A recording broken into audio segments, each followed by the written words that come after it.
நான் முலாம் பூசாம பேசணும்னு நினைச்சேங்க. எவ்வளவு நாள் தாங்க பொய்யாவே பேசுறது. இந்த வெந்தவனே சொன்னாரு, ஏங்க நீங்க என்னங்க இப்படி பேசிட்டீங்கன்னாரு. ஏங்க சும்மா போயிட்டு எவ்வளவு பொய் தான் பேசுவீங்க?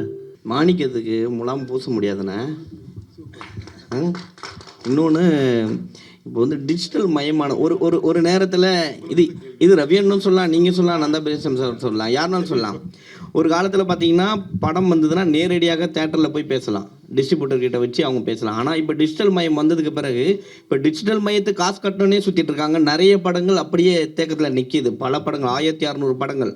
ஸோ ஒருவேளை இந்த டிஜிட்டல் மயம் இல்லாமல் இருந்தால் இந்த படங்கள் ரிலீஸ் ஆகிறதுக்கான வாய்ப்புகள் இருக்குமா? ஓடிடி தளங்கள்லாம் வராமல் இருந்தா?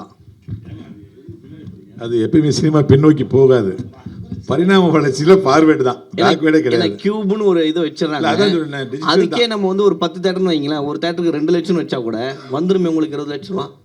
அது பிரிண்ட்டுக்கு போகிற காசு தான், அதெல்லாம் ஒன்றும் இல்லை. வழக்கமாக பிரிண்ட்டுக்கு போகிற மாதிரி காசு. இப்போ இன்னொரு விஷயம் இல்லாமல் இருந்திருந்தால் இருக்குல்ல, நாளைக்கு இன்னொன்று புதுசாக வரும்ல, அதுதான் கூட தான் நம்ம ஃபைட் பண்ணணும். பின்னாடி அதுக்கு போய் ஆலோசித்து அது இருந்திருந்தால் நடந்திருந்தாலும் பேசுகிறது விஷயமே இல்லை தம்பி.